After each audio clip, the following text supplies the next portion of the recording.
হয় হাসি, কিন্তু হাসার যে একটা তৃপ্তি আমি আর কোনোদিন পাইনি। আমার গলার এই পাশটায় রাইফেল দিয়ে খোঁচা দিয়ে দিয়ে এই জায়গাটা কেটে ফেললো, কোনো কারণ ছাড়া, যে অন্য একটা ভাষা ইউজ হচ্ছে। মানে হিন্দিতে কেউ কথা বলছে? আমি যখন এরকম ভাষার কথা আমি যখন বলেছি, আমি যখন সাইন করিনি, আমাকে বলেছিল যে তোকে আমি প্রথমে তো করা যাবে না, আমাকে লাস্টে বলা যে তোকে এমন পর্যায়ে নিয়ে যাব তুই নিজে নিজে শেষ পর্যন্ত মরে যেতে চাইবি। সে রেসপেক্টটা কোনো জায়গায় থাকে না ভাই, কোনো জায়গায় থাকে না, কোনো জায়গায় থাকে না। আমার মহাবিপদ হয়। আমি আপনাকে বললাম না শাস্তি, আমি আপনাকে বলছি ভাই, আমার আজকে এটা এখন আমার লজ্জা করে না ভাই এগুলো বলতে। আমার বাচ্চা বড় হচ্ছে, তো আল্লাহ তো বড় করেছে এতটুকু। আল্লাহ কতদিন হায়াত দিবে জানি না, দোয়া করি আল্লাহ ওদের অনেক হায়াত দেয়। আমার বাচ্চা হাতের মারের মধ্যে আমি চিনি দিয়ে ঘুলে খাইয়েছি, যেটা আমার সাথে এত বছর ধরে 10 সাল থেকে হয়ে আসছে। আমাকে পিষে পিষে মারা হয়েছে। দর্শক শুভেচ্ছা নিন, আসসালামু আলাইকুম, আপনাদের সবাইকে স্বাগত জানাচ্ছি আজকের অনুষ্ঠানে। দর্শক, আজকে একটি বিশেষ পর্ব আমি বলবো বিডিআর এর বিদ্রোহের নামে যে 57 জন অফিসারকে হত্যা করা হয়েছিল, যে গণহত্যা চালানো হয়েছিল পতিত স্বৈরাচার বিতাড়িত শয়তান ফ্যাসিস্ট হাসিনার পরিকল্পনায়। আমরা এতদিন ধরে জানি যে এই 57 জন সেনাকর্তার পরিবার খুব আরামায়েশে আছেন। বেগম খালেদা জিয়াকে উচ্ছেদ করে তাদেরকে দুটি করে অ্যাপার্টমেন্ট দেওয়া হয়েছে, তাদের জীবনযাপন সকল কিছু স্মুথ। আসলে অত্যন্ত দুর্ভাগ্যজনক বিষয় হচ্ছে যে 57 জন সেনা কর্মকর্তার পরিবারের যে মানসিক যন্ত্রণা, সেটি আমাদের পক্ষে অ্যাসেস করা খুবই কঠিন।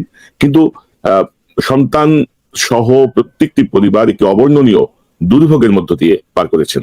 তাদেরকে নিয়ে প্রতি বছর 25শে ফেব্রুয়ারি আনুষ্ঠানিকতা হয়েছে, তাদেরকে নিয়ে গালভরা বিভিন্ন বক্তব্য দেওয়া হয়েছে, আহা উহু করা হয়েছে, বীর সেনানীর সম্মাননা দেওয়া হয়েছে। কিন্তু ঘটনা ভিন্ন।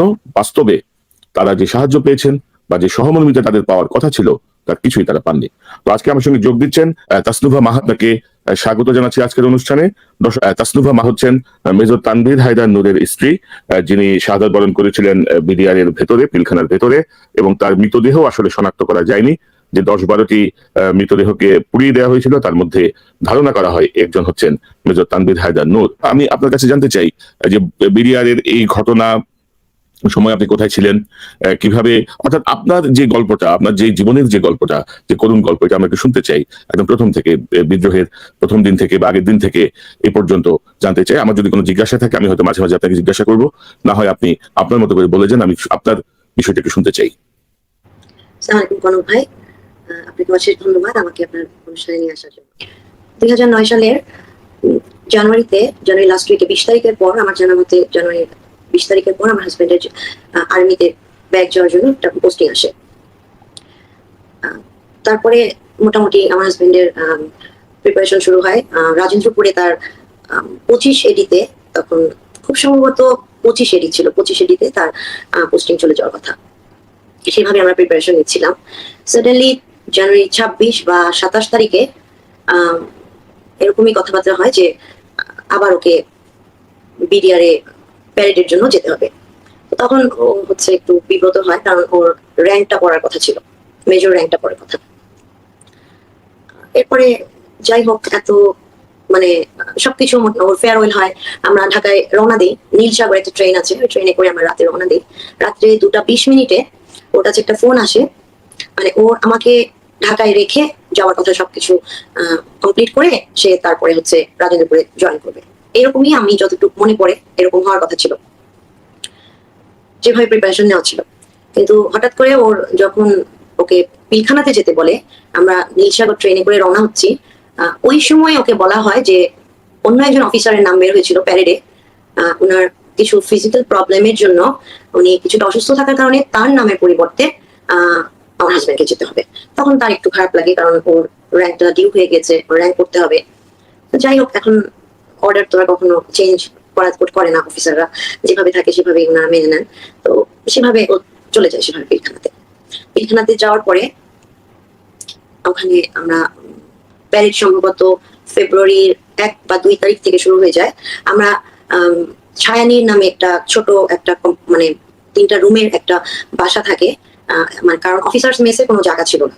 3টা রুমের একটা বাসা থাকে, ওটা শুনেছিলাম ডিজির পুরাতন বাংলো, টেনিস গ্রাউন্ডের সাথে। সেখানে প্রথম যে রুমটা, ওই রুমটা আমাদেরকে দেওয়া হয়। সেকেন্ড রুমটা হচ্ছে ইকবাল ভাই এসে উঠেন। থার্ড রুমটা আমার সঠিক মনে নাই কেউ ছিলেন কি ছিলেন না, এভাবে আমরা ছিলাম। এর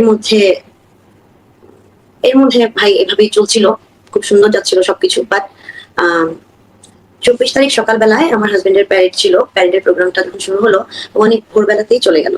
তো তার কিছুক্ষণ পরেই আমরা মোটামুটি রেডি হয়ে প্যারেড দেখতে গেলাম। খুব চমৎকার ভাবে প্রোগ্রামটা হলো। হওয়ার পরে আমার হাজবেন্ড যখন ব্যাক করলো বাসায়, তো সে খুব খুশি হওয়ার পরে ছুটি নিয়ে আসলো। ছুটি নিয়ে আসার পরে তারপরের দিন হচ্ছে আমরা একটা ভ্যাকেশনে যাব, এরকম আর কি প্ল্যান। তো এর মধ্যে যেটা হলো, সে আমার মাদার ইন লকে একটা কল করলো, সম্ভবত 3টা 3:30টার দিকে ফোন করে।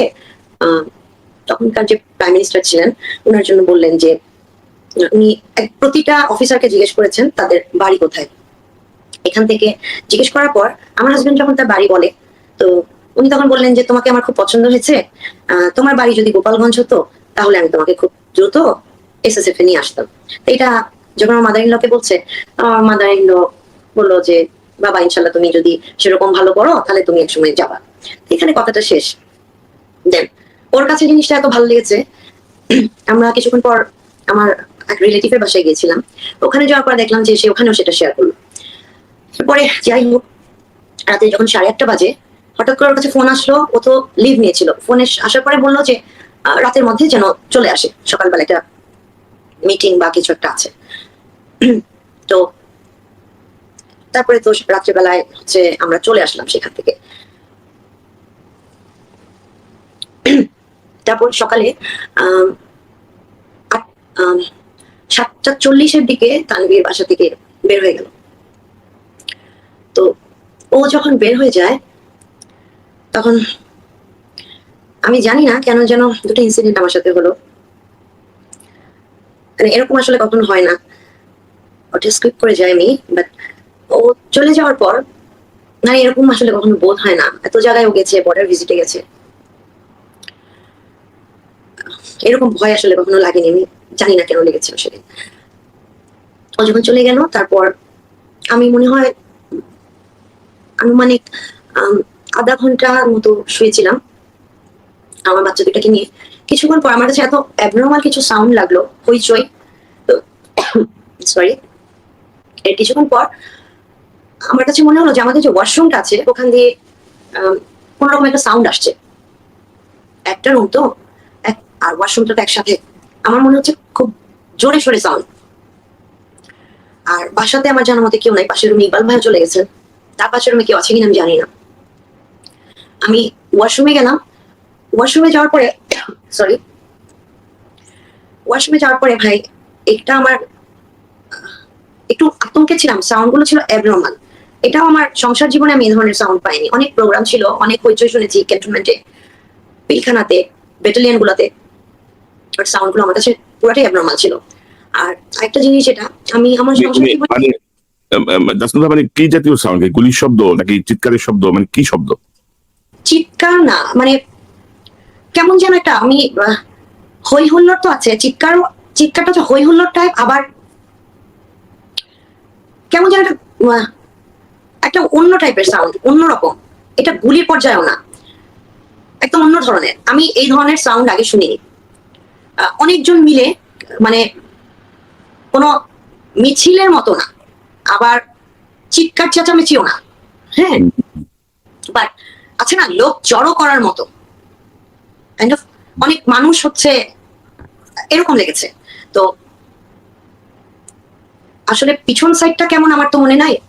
আমার যতটুকু মনে আছে ওই বাসাটার পিছনে দুটো ব্যাটালিয়ন ছিল। ওগুলা ঠিক কোন কোন ব্যাটালিয়ন আমার ঠিক মনে নাই, কিন্তু ছিল। মানে হচ্ছে 25 তারিখ আনুমানিক কয়টা হবে তখন? এটা হচ্ছে আমি বেড থেকে উঠি যখন, তখন সম্ভবত 8:30টার পরে। তানভীর বের হয়ে গেছে 7:40-এর পরে। ও যখন বের হয়ে যায় আমি দাঁড়িয়েছিলাম। দেন ও বের হয়ে যাওয়ার পর আমি শুয়ে পড়ি। আমি আধা ঘন্টা থেকে 40 মিনিট পরে উঠি। আমি যখন বেড থেকে উঠি, আমার এই জন্য মনে আছে আমি বেড থেকে ওঠার সময় আমি টাইমটা দেখিনি। ওয়াশরুমে যাওয়ার পরে আমি অ্যাবনর্মাল সাউন্ড শুনে আমার মনটা একটু ঘুরে যায় কখন, আমি যেটা বলতে চাচ্ছি ভাই, আমার হাজব্যান্ডকে আমি সংসার জীবনে যেটা দেখেছি, আমাদের সত্যি কথা বলতে কোনো দুঃখের স্মৃতি নাই। মানুষের কনজুগাল লাইফে অনেক রকমের খুঁটাখুটি, খুনসুটি, ঝগড়া, অনেক কিছু থাকে। আমার মনে পড়ে না আমাদের মধ্যে এরকম কিছু ছিল, একবারও না, একদিনের জন্য না। আর যেই ব্যাপারটা আমি ধরে রেখেছিলাম যে ওকে আমি থ্যাঙ্কস দিব, এই জন্য আমি টাইমটা বলতে পারি আপনাকে। আমার মনে মনে রাগ হতো, বাট আপনাকে যেটা বললাম যে আমাদের মধ্যে কোনো ওরকম কখনো ঝগড়া হয়নি। আমি সবসময় রাগ হতাম, মনে মনে বলতাম ও আসলে, কিন্তু রাগারাগি হতো না। বাট আমি যখনই ওয়াশরুমে যেতাম সকালবেলায়, উঠে গিয়ে দেখতাম টুথপেস্টের মুখটা খোলা, আপনার শেভিং ফোমের মুখটা খোলা, সে রেজারটা ওয়াশ করেনি। এটা আমার সংসার লাইফে পুরোটা সময় ছিল। ওই দিনটা আমার হাজব্যান্ড শেভিং ফোমের মুখটা লাগিয়ে গেছে, এত সুন্দর করে গেছে, ও মনে হবে কেউ ওখানে ইউজই করেনি। ও শেষবার চলে যাবে দেখে ও সবকিছু ক্লিন করে দিয়ে গেছে।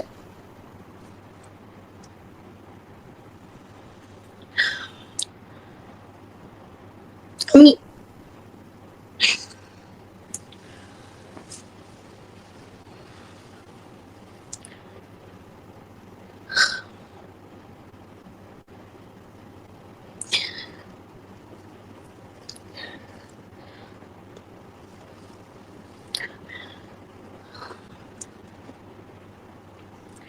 সরি অনুপ ভাই, আমার সবচেয়ে বড় জিনিস যেটা, যে এই জন্যই আমি ওই দিনটাকে বেশি মনে রেখেছি, ওই টাইমটাকে মনে রেখেছি। আমি দরজাটা ওয়াশরুমের ওপেন করে এই যে এই যে আওয়াজটা বা এত কিছু, আমি একটু টেনশন নিচ্ছিলাম বা আমার অস্থির লাগছিল, বাট এইটা হচ্ছে আমাকে খুব তাড়াতাড়ি চেঞ্জ করে দেয় মাইন্ডটা, খুব তাড়াতাড়ি। আমি টাইমটা দেখি যে কয়টা বাজে, তখন 8:40, 8:41 বাজে। আমার কাছে যে মোবাইলটা ছিল সেটাতে 8:41 বাজে।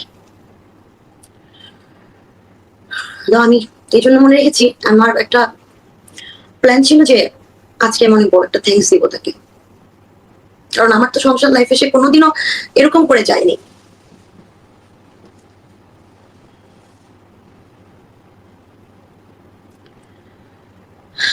ইভেন ও যে ড্রয়ারটা থেকে ওর সক্সটা পড়তো, সে ড্রয়ারটাও লাগাতো না, ও সেটাও লাগিয়ে গেছে। আর এত গুছিয়ে গেছে যে এটাও শেষবার বের হয়ে যাওয়া, এটা আমাকে বলে যায় নাই।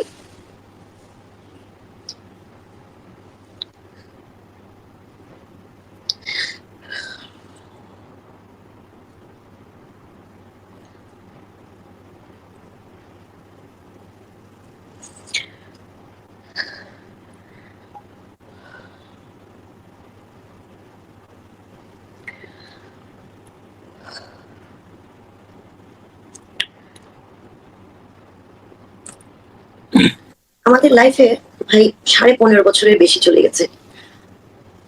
প্রত্যেকেরই বোধটা একই রকম হওয়ার কথা, কিন্তু অনেক আনন্দের ঘটনা থাকে, অনেক ভালো লাগার ঘটনা থাকে। সত্যি কথা বলতে কি ভাই জানেন, দরকার হয় হাসি, দরকার হয় ঘুরে বেড়াই, দরকার হয় খাওয়া দাওয়া করি, প্রয়োজনে বাচ্চাদের জন্য অনেক কিছুতেই ভালো থাকার মতো করে চলতে হয়। কিন্তু হাসার যে একটা তৃপ্তি আমি আর কোনোদিন পাইনি। কারোর সাথে কথা বলে যে একটা তৃপ্তি, সেটা আমি কখনো পাইনি। সেই স্যাটিসফ্যাকশন আমার আর আসেনি। ভালো থাকা কি, এটা আমি আর কখনো ফিল করিনি। কোনো ভালো লাগা কোনো কিছু দিয়ে আমার আর ভালো লাগেনি।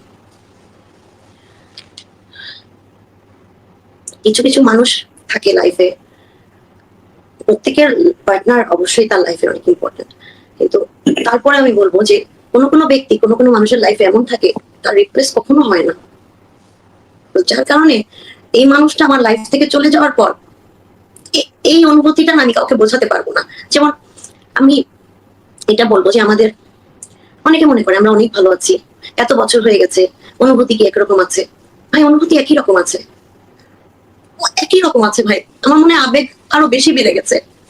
অনেক কিছু আগে হয়তো বুঝতাম না, এখন মনে হয় আরো অনেক বেশি বুঝি। এখন মনে হয় তখন কেন এটা কষ্ট দিলাম, তখন কেন এটা বলেছিলাম, তখন কেন এভাবে আমি বিরক্ত করতাম, তখন কেন কাজের সময় আমি বলতাম বাইরে নিয়ে যাও, তখন কেন বলতাম আজকে এটা করতেই হবে। এখন প্রতিটা জায়গায় আমি বুঝতে পারি জি, তো তারপরে পিলখানায় তারপরে কি হলো? তারপরে ঘটনাটা আপনারা কখন জানলেন যে ভিতরে সংঘর্ষ বা গোলাগুলি বা এই বিষয়গুলো কি অবহিত হলেন? তো 10-15 মিনিট বা একটু কম হতে পারে, আমি ওকে কল দিলাম, এটা ভাবতে ভাবতে কল দিলাম। কল দেওয়ার পরে দেখি মোবাইলটা অফ। তারপরে বেশ কয়েকবার কল দিলাম, আওয়াজটা বাড়তে থাকলো, মানে সাউন্ডটা বেশি মাত্রায় বাড়লো। এরপর সবসময় যেটা করি, রুমের জানালাগুলো খুলি, খোলার পর দেখি অনেক জওয়ানরা এদিক থেকে এদিক যাচ্ছে, বিডিআরের সৈনিকরা এদিক থেকে এদিক যাচ্ছে। এটাও আমি কখনো দেখিনি। মানে ওরা তো চলাচল করে নর্মালি, প্রোগ্রাম থাকলে ওরা নর্মালি চলাফেরা করে, কিন্তু ওদের মধ্যে একটা কেমন যেন একটু বেপরোয়া টাইপের, রাস্তার মধ্যে চলাফেরাটা একটু বেপরোয়া টাইপ ছিল। আমার বাসার সামনে একটা স্পেস ছিল, একটু গ্রাউন্ডের মতো ছিল, রাস্তাটা একটু সামান্য দূরে। আমার ওদের চলাফেরাটা কেমন যেন লাগছিল। আমি ওখানেই দাঁড়িয়ে পর্দাটা টেনে আবার ফোন দিচ্ছি, দেখি বন্ধ, কন্টিনিউয়াসলি কল দিচ্ছি। এমন সময় মনে হলো আমি রানারকে কল দিই। তখন আবার আমি রানারকে কল দিয়ে আমি বললাম যে সালেক ভাই, এরকম এমন কি হচ্ছে এখন, আপনার স্যারের ফোন বন্ধ কেন? দরবার হলে বলছিল কি দরবার আছে, ওটা কি শুরু হয়ে গেছে, এমন কেন বাইরে? তখন উনি আমার সাথে একটু মানে খুব রাফ বিহেভ করেছে, যেটা মানে আমি তাকে চিনি খুব সফট টাইপের। আমি আমার হাজবেন্ডের যতগুলো রানার দেখেছিলাম, লাস্ট 2টা রানারকে পেয়েছিলাম খুব সফট হার্টের, কথা বলে খুব সফটলি। কিন্তু আমি তাকে এমন দেখেছি, মানে এমন সেদিন ভাবে কথা বলছে আমার সাথে, আমার কাছে মানে ভালো লাগেনি। সে আমাকে বলতেছে যে লাস্টের কথা একটু বলছিল যার ফোন না দিতে, ধমক দিয়ে, সরি। তারপরে এটা শুনে ভালো লাগে নাই দেখে আমি আবার ওকে ফোন করছি, 3-4 বার আবার ট্রাই করলাম। এই সময় মাথায় আসলো যে তখন আমি আবার ওয়াশরুমে গেলাম আমার ছোট ছেলের ফিডার ধোয়ার জন্য। এই সময় যেটা আমি দেখলাম, আমি যখন ফিডার ধুচ্ছি, আমার মিররটার সামনে ব্যাক সাইড হচ্ছে ভেন্টিলেটর। একদম আমি তখন যেটা দেখলাম, একটা হাত এরকম ফুল হাতা ইয়ে পরা, ফুল স্লিভ ড্রেস, হাতে কিছু একটা ছিল, এটা আমার মনে নাই, আমি বুঝতে পারিনি। বাট ভেন্টিলেটরটা মানে বড়, জানালার মতো বড়, এরকম হাতে কিছু একটা ঢুকালো, তার হাতে কিছু একটা ছিল, ঢুকলো আর বের হয়ে গেল। এই জিনিসটা আমি তো মিরর দিয়ে আমি ভয় পেয়ে দরজা দিয়ে বের হয়ে গেছি। ফিটারটা ওয়াশ করতে গিয়েছিলাম, তো আমি এটা দেখে আমি বের হয়ে গেছি সাথে সাথে। গিয়ে আবার আমি ওকে আবার ট্রাই করে না পেয়ে আমি সাথে সাথে হচ্ছে, আমাদের টুয়াইসি ভাই ছিল আগে, আজিজুল হাকিম ভাই, মেজর আজিজুল হাকিম। তো আজিজ ভাইয়ের নাম্বারটা আমার কাছে ছিল, আমি আজিজ ভাইকে ট্রাই করার সাথে সাথেই আজিজ ভাইয়ের নাম্বারে কানেক্ট হয়েছে। তো উনি কল ধরেন নাই, but within a minute call back করেছেন। ব্যাক করে উনি ধরে আমাকে বলছে ভাবি আমি তানভীরকে দিচ্ছি। উনি দিল তানভীরকে। তো ও আমাকে দেখতাম যে আমাকে বললো তুমি আজকে বের হবা না, তুমি দরজা জানলা লাগিয়ে রাখো, কোথাও যাওয়ার কোনো প্রয়োজন নাই। কেউ যেন না বুঝে তুমি বাসায় আছো, তোমরা কেউ বাসায় আছো, বাবুদেরকে তুমি পাড়ায় রাখো, এতটুকু। দেন ও কেটে দিল। ওর সাথে আমার 2বার কথা হয়েছিল, এটা first call. Then second call হচ্ছে 10টার পর। এরপরে আমি টাইমটা দেখি না, এই কারণে আমার হাতে মোবাইল ছিল, বাট আমি অনেক নার্ভাস ছিলাম, কারণ আমাদের যে বারান্দাটা আছে, বারান্দার দুটা দরজা ছিল। বারান্দাটা ছিল কাচের দরজা, একটা দরজা ভেঙে, যেটা বড় দরজা, ওটা ভেঙে কেউ ঢুকেছিল। ঢুকে কয়েকজনের পায়ের আওয়াজ, তারা হেঁটে চলে গেছে, কারণ রুমের দরজা সবগুলো লক ছিল। আর রুমগুলো এমন ছিল যে কোনো একটা রুম বাইরে দিয়ে তালা দেওয়া থাকলে প্রতিটা রুমে 2টা করে দরজা। কোনো একটা দরজা, যেহেতু আমার রুমে 2টা দরজা, ইকবাল ভাইয়ের রুমে 2টা দরজা, পরের রুমটাও সম্ভবত 2টা দরজাই হবে। তো একটা করে দরজায় যদি লক দেওয়া থাকে, তাহলে পরের রুমটায় যে কেউ নাই তো বোঝা যাবে, মানে 3টা রুমে 6টা দরজা এরকম ছিল। তো সেই হিসাবে আমার রুমে এক পাশে দরজায় লক দেওয়া, তালা দেওয়া, ইকবাল ভাইয়ের রুমেও দেওয়া। ওরা বের হয়ে চলে গেছে।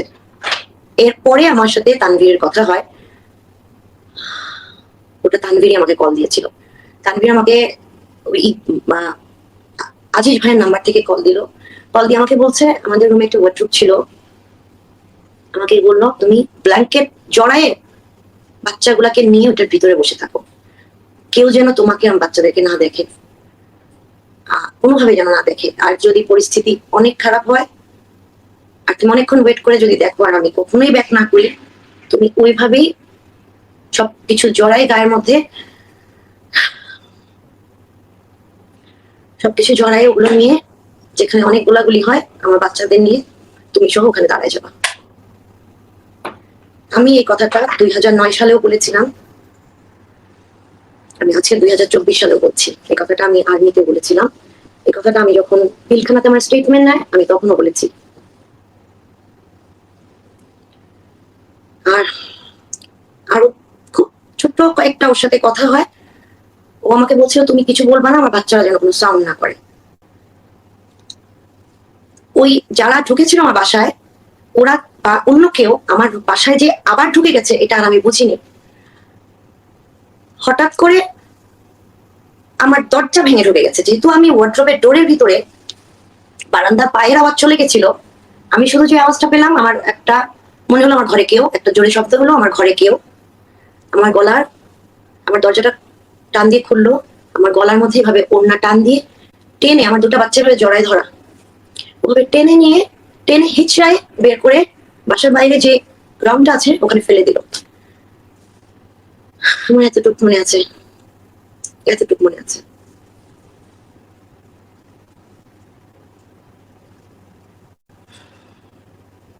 কিন্তু আমার এটা আমি বুঝতে পারি না, যেখানে কোনো সাউন্ড হয়নি ওরা কিভাবে বুঝলো আমি ওই জায়গাটায় আছি, এটা আমার মাথায় আসে নাই। আর আর তো ওর সাথে আমার যোগাযোগ হয়নি, কোনো স্কোপই ছিল না যোগাযোগ হওয়ার মতো।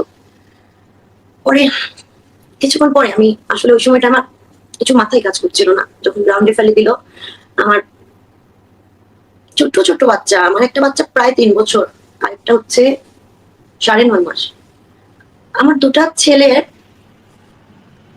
সাথে মানে এটা বলার মতো না, আমার দুটা ছেলের সাথে ওরা কি ধরনের বাজে বিহেভ করেছে।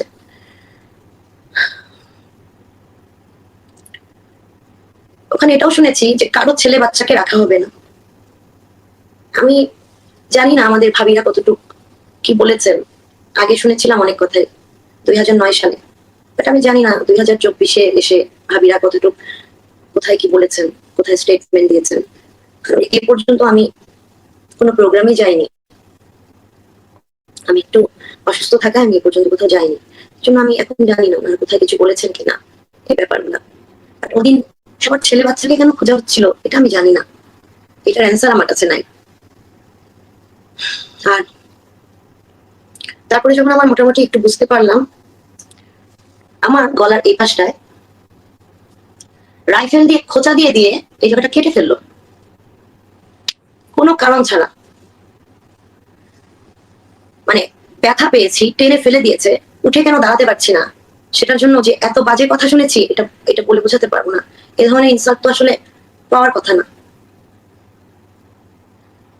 তারপর যখন দাঁড়ালাম, দাঁড়ানোর পর দেখি বেশ কিছু ভাবিরা, মানে আমাদের একদম গেটটার বাইরে রাস্তায় ওরা হেঁটে হেঁটে যাচ্ছেন। তখন আমাকে বললো যে ওখানে লাইন দিয়ে যেতে থাক, ওভাবে তোরা যা, তুই করে বলা শুরু করলো। ওই সময় খেয়াল করলাম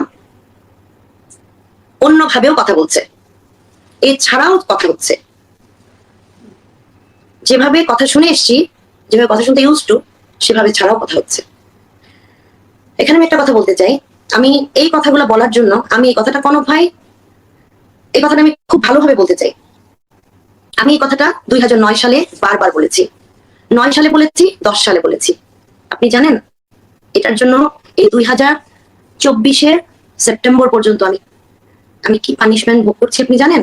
আমি আপনাকে বলি, 2009-এ যখন আমার স্টেটমেন্ট নেয় আমি ভাষাটা উল্লেখ করে বলছিলাম, এইটা শুনেছি, এই ল্যাঙ্গুয়েজ শুনেছি। কি সেটা ভাবি একটু বলবেন আমাদেরকে? না ভাই আমি বলবো না, আমি বলবো না, কারণ এই এই কথাটা অন্যরাও বলছেন, আমাদের অনেকেই মানে ভাবিরা বলছেন না হয়তো, বা বললাম তো যে আমি এখন কোনো প্রোগ্রামে যাইনি, আমি কোনো সোশ্যাল মিডিয়ায় শুনিনি যে কোনো ভাবি বলছেন, বাট অন্য মানুষদের মুখে শুনতে পাচ্ছি, অনেক জায়গায় লেখা দেখতে পাচ্ছি, ছাত্র আন্দোলন যখন চলে সেখানে শুনতে পেয়েছি যে অন্য একটা ভাষা ইউজ হচ্ছে। মানে হিন্দিতে কেউ কথা বলছে? ভাই আমি যখন এই কথাটা 2009 সালে বলি, আমাকে বলা হয়েছে তুমি মিথ্যা কথা বলছো। আমি বলছি অন্য ভাষা শুনেছি, আমাকে শুনতে হয়েছে আমার হাজবেন্ডকে খুঁজে না পেয়ে আমি মানসিকভাবে ভেঙে পড়ে এগুলো বলছি। আমাকে বলা হয়েছে মানসিক ডিপার্টমেন্টে দেখানোর জন্য, আমাকে ব্যবস্থা করে দেওয়া হয়েছে। তারপরে হচ্ছে আমি হ্যাঁ, তখন আমরা ট্রমাটাইজ ছিলাম, এটা খুবই স্বাভাবিক না? তারপরে হচ্ছে আমি আবার বলেছি, আমার কাছে যখন আমি তোমার হাজবেন্ডের ছবি নিয়ে আমি সব জায়গায় খুঁজছি, আমি ভাই দিনের পর দিন ঢাকা মেডিকেল, মিডফোর্ড আর সিএমএইচ, আমি খুব ভীতু একটা নিয়েছিলাম, মানে আমি ছায়া দেখলে ভয় পেতাম। আমি সেখানে ভাই আমার হাজবেন্ডের ক্যাডেট কলেজের ফ্রেন্ডরা পানি এনে এনে ঢালতো, আমি লাশ ধুয়ে ধুয়ে দেখতাম যে আমার হাজবেন্ড কিনা, আমি ওকে খুঁজতাম। তো আমি আমি যেভাবে লাশ খুঁজেছি, যার সাথে হাইটে মিলে না, যার সাথে বডিতে মিলে না, আমি তাকে খুঁজেছি যে যদি পেয়ে যাই। তো এভাবে করে খুঁজেছি আর বলেছি, ওই সময়টায় বলেছি অন্য ভাষা, অন্য কিছু শুনেছি, আমাকে পিলখানাতে ডাকা হয়েছে, বলেছি, লিখতে দেওয়া হয়েছে, লিখেছি, কিন্তু আমার কথা কেউ বিশ্বাস যায়নি, কেউ না। আমাকে বলা হচ্ছে আমি ভুল বলছি, মিথ্যা বলছি। লাস্টে বলেছে আমাদের আমাদের আর্মি ভাইদের কাছে যখন বলেছি, হয়তো বিশ্বাস করেছেন, বলেছে ভাবি লেখেন, লিখেছি, ওনারা কাগজ রেখেছেন। তারপরে যখন পিলখানাতে ডাকা হলো, দিয়েছি। দেওয়ার পরে যখন বললো সাইন করতে, এর মধ্যে থেকে আমাদের কিছু ভাবিদের মধ্যে থেকে বললো ভাবি পড়বেন, পড়ার আগে সাইন করবেন না। কারণ আমার ভাই তখন বয়সটা অনেক কম, সবসময় অস্থির থাকতাম, এখানে যদি তানভীরকে পাই, ওখানে যদি, মানে আমি এখান থেকে চলে যেতাম কিছু হলে। তো এইগুলো দেখে ভাবিরা বলতো পড়া ছাড়া আপনি সাইন করবেন না। আমি দেখছি ভাই এই জায়গা নাই, এই অংশ নাই, আমি সিগনেচার করিনি, কোনোভাবে আমি সিগনেচার করিনি। তারপরে তখনকার জনৈক একজন লেডি, যিনি কোনো অ্যাপয়েন্টমেন্ট হোল্ডার না, উনি আমাকে বলল যে তুমি আমার ফোন নাম্বারটা রাখো, তুমি আমার যে কোনো সমস্যায় তুমি আমাকে বলবা। ওনাকে আমি বললাম যে অমুক জায়গাতে এটা সাইন করতে বললো, এটা ছাড়া। তখন উনি আমাকে ডাকলেন, ডাকার পরে শুনলেন সামনাসামনি, শোনার পরে উনি বললেন যে না, এটা তো করা যাবে না, সমস্যা আছে, এটা বলা যাবে না, তোমার কথা কেউ বিশ্বাস করবে না, আর এগুলো কেউ বলছে না তোমার মতো করে, তোমার তো বয়সটা কম, আর এগুলো এক ধরনের অনেক, এটার মধ্যে অনেক জটিলতা আছে, এটার মধ্যে অনেক কিছু হচ্ছে, তোমার অনেক বিপদে পড়ে যাবা তুমি যদি এগুলা করো, এগুলা বলো। আমার তখন কিছুই মন মানেনি, আমার মনে হচ্ছে যেটা দেখেছি, যেটা শুনেছি। ওই জনৈক লেডিটা কে? আমি এটা বলবো না নামটা ভাই। মানে আর্মির কেউ না আর সিভিল কেউ? সিভিল কেউ না, কোনো অ্যাপয়েন্টমেন্ট হোল্ডারও না, উনি কোনো অ্যাপয়েন্টমেন্ট হোল্ডার না, জনৈক লেডিটা কোনো অ্যাপয়েন্টমেন্ট হোল্ডার ছিলেন না। কি কোনো সিনিয়র কোনো অফিসারের ওয়াইফ? হতে পারে। তারেক সিদ্দিকীর ওয়াইফ? তারপরে ভাই আমাকে বললেন, জনৈক লেডিটা আমাকে মেয়ের মতো দেখতেন, তো সেই জনৈক লেডি কে আমি আন্টি রাখতাম। জনৈক আন্টি আমাকে খুব আদর করে কথা বলতেন। একটা সময় এই ভাষা চেঞ্জের জন্য ওনার সাথে খুব সুইট বিহেভই করতাম, উনি আমার সাথে খুব সুইট বিহেভ করতেন। এই জিনিসটা বাড়তে বাড়তে বাড়তে বাড়তে একটা পর্যায়ে আমার হাজবেন্ডের লাশ নিয়েও শুরু হয়ে গেল। ভাই এখানে আসি, যখন আমি কোনোভাবে আমার হাজবেন্ডের ডেড বডিও পাই না, এটাও একটা ব্যাপার। সবার ডেড বডি বার হয়, ডিএনএ টেস্টের পর টেস্ট হয়, বেশ কয়েকটা ডেড বডি কিন্তু পাওয়া যাচ্ছে না। কিন্তু পরে কি করে, যেমন আমাদের আজিজ ভাইয়ের ডেড বডি, আজিজ ভাইয়ের ফোনে যেহেতু আমি তানভীরের সাথে লাস্ট টাইম পর্যন্ত কথা বলেছি, আজিজ ভাইয়ের বডিও পাওয়া যাচ্ছে না। শেষে যখন আজিজ ভাইয়ের বডি পাওয়া গেল, আমার একটা ছিল, প্রথমে মনে ছিল ভাই যে পাওয়া না গেলেই ভালো, আজিজ ভাইয়ের বডি আর তানভীরের বডি পাওয়া না গেলে কোথাও না কোথাও বেঁচে আছে। পরে আজিজ ভাইয়ের বডিটা পাওয়া যাওয়ার পরে আমার মনে একটা ধাক্কা লাগলো, কারণ আজিজ ভাই রংপুর থেকে পোস্টিং নিল ওনার ট্রিটমেন্টের জন্য। আমার মনে যেটা আসলো যে এত ডিএনএ তো দরকার নাই, ভাইয়ের ট্রিটমেন্টের জন্য টুকটাক কিছু জিনিস, আমি ডাক্তার না বাট এটুক বুঝি, ভাইয়ের যে কাজগুলোর জন্য ট্রিটমেন্ট করতে বাইরে যেতে হয়েছিল, ওগুলো তো ওনার রিলেটিভরা আছেন ডাক্তার, ওনারাও বের করে ফেলতে পারেন ওনার যে সমস্যাগুলো ছিল। আমি যেটা বুঝি, এটা আমি ডাক্তার না, আমি ভুল হতে পারি। যাই হোক, ওনাকে বডি দেওয়া হলো, আর কয়েকজনেরটা দেওয়া হলো। তখনও ভাই আমি সত্যি বুঝলাম যে তানভীরের বডি নাই। আমার কানে অনেকে দিল যে বার্ন হয়েছে, কিছু বডি বার্ন হয়েছে। আমি তো পিলখানা থেকে তো বের হয়ে আসছি, আমাকে তো 26 তারিখ বিকাল বেলায় বের করা হয়েছে। তো যেটাই হোক, আমি তখন থেকে শুনছি কিছু, যখন পাওয়া যায়নি, বার্ন হয়ে গেছে কয়েকজন, আমি খুঁজে গেছি তানভীরকে, কোথাও পাইনি। তো এই সমস্ত ঘটনার, যেটা আমি তানভীরের বডি পাচ্ছি না, বারবার খুঁজে যাচ্ছি, ডিএনএ হচ্ছে, ডিএনএ টেস্টে আসছে না, এই সমস্ত কিছু আমি আবার কোরআন দিকে পড়ে যাচ্ছি, বাট এই জায়গাটা একটু শেষ করি যে আমি আজকে যে কথাগুলো বলছি সেটার জন্য আমার এই 24 সাল পর্যন্ত শাস্তিটা কি জানেন? শাস্তিটা হচ্ছে, সবার আগে বলি, আমাদের বাংলাদেশের সমাজ ব্যবস্থায় একটা মেয়ে মানুষকে যদি সামান্য একজন বানিয়ে কোনো কথা বলে দেয়, সে মেয়েটা কিন্তু চলতে পারে না, কোনো এলাকায় সাধারণভাবে চলতে পারে না, থাকতে পারে না। ইভেন তার ফ্যামিলি মেম্বাররাও তাকে নিয়ে অনেক রকমের কথা বলে। আমি এমন কোনো কথা নাই যেটা শুনিনি এখন পর্যন্ত। আমাদের অনেক কমিটমেন্ট করা হয়েছে, এটা করা হবে, ওটা করা হবে, সেগুলো আমি মানে ধাপে ধাপে আসবো। বাট আমি যখন আমাদের ভাবিদের সাথে চলি, আমাকে একটু আলাদা রাখা হয়। এই জন্য না যে আমি জুনিয়র, ওই যে আমাকে আমার জন্য কিছু একটা বলা হয়েছে। ইভেন এমনও হয়েছে আমার ইনলজ কে ডেকে আমার দেবরের কথা বলা হয়েছে, তার সাথে যেন আমাকে কখনো যোগাযোগ করতে দেওয়া না হয়। জানেন আপনি? আপনার দেবর কি আর্মিতে আছেন বা না, আচ্ছা, যেহেতু আমার দেবর আমার চেয়ে বয়সে বড়, আমার হাজবেন্ডের চেয়ে বয়সে ছোট, বাট আমার চেয়ে তো বয়সে বড়, আমার হাজবেন্ড আমার দেবরের সাথে যেন আমার কখনো কমিউনিকেশন না হয়। আপনি তো এতটুকু দিয়ে নিশ্চয়ই বুঝতে পারছেন, এখানে শেষ হয়নি ভাই। জি, আমি যখন আর্মিতে কোনো প্রয়োজনে ফোন করি, প্রথম ফোনটাই যখন আমি বলি যে ভাই আমি অমুক বলছি, আমাকে যথেষ্ট রেসপেক্ট দিয়ে কথা বলে। দ্বিতীয় দিন যখন আমি ফোন দিই, সে রেসপেক্টটা কোনো জায়গায় থাকে না ভাই, কোনো জায়গায় থাকে না, কোনো জায়গায় থাকে না। আমার মহা বিপদ হয় আমি যখন জানাই আমার ফোনটা রিসিভ করা হয় না। এবং কারো যদি মনে সামান্যতম দয়া হয়, সামান্যতম, সে যদি দয়া করে আমার ফোনটা ধরেও বিহেভটা এরকম থাকে, তখন আর কোনোদিন মনে হয় না যে আর ওই দয়াটা নেই। আমার প্রথম শাস্তিটা হচ্ছে এইটা, যেটা আমি আজকের দিন পর্যন্ত ভোগ করছি। সেকেন্ড শাস্তিটা কি জানেন? এটা ছিল মৌখিক। আমার জন্য এমন এমন কিছু জিনিস আমার লাইফের সাথে জড়িয়ে দেওয়া হয়েছে, আমি অনেক চেষ্টা করেও, মানুষ জীবনে ভুল করে করে না, চলতে ফিরতে হতে পারে, কিন্তু এমন ভাবে কিছু জিনিসকে জড়াই দিয়েছে, কিছু সময় যেয়ে দেখেছি যে না, এভাবে তো এই জিনিসগুলো হয়নি, যেগুলা যেগুলোর ইম্প্যাক্ট আমার সাথে জড়িয়ে যাচ্ছে এতটা। এবং আমি কোনোদিন সেগুলোর থেকে আষ্টে পৃষ্ঠে এভাবে জড়ানো হয়েছে যেগুলো থেকে আমি বেরোতে পারবো না। যেমন অনেক টাইপের, অনেক কিছু, অনেক অনেক টাইপের। আমি বললাম না যে আমি বলে বোঝাতে পারবো না। দু একটা যদি আপনি বলেন যে এরকম আপনার মনে হয়েছে এই কারণে বাড়িটা। ভাই আমি যেমন, আমাকে জবের কথা বলা হয়েছে, হ্যাঁ, জবের জন্য গেলাম। আমি অন্য একটা জায়গায় জব করতাম, আমাকে ওখান থেকে ছাড়িয়ে নিয়ে আসলেন BIS, Bangladesh international school and college, মহাখালীতে।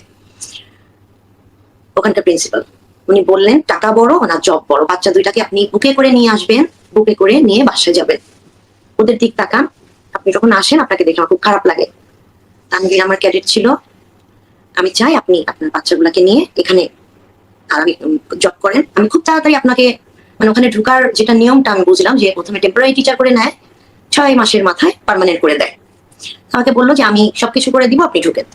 উনার কথা ইনফ্লুয়েন্স হয়ে আমি ওখানে সবকিছু ছেড়ে ঢুকলাম।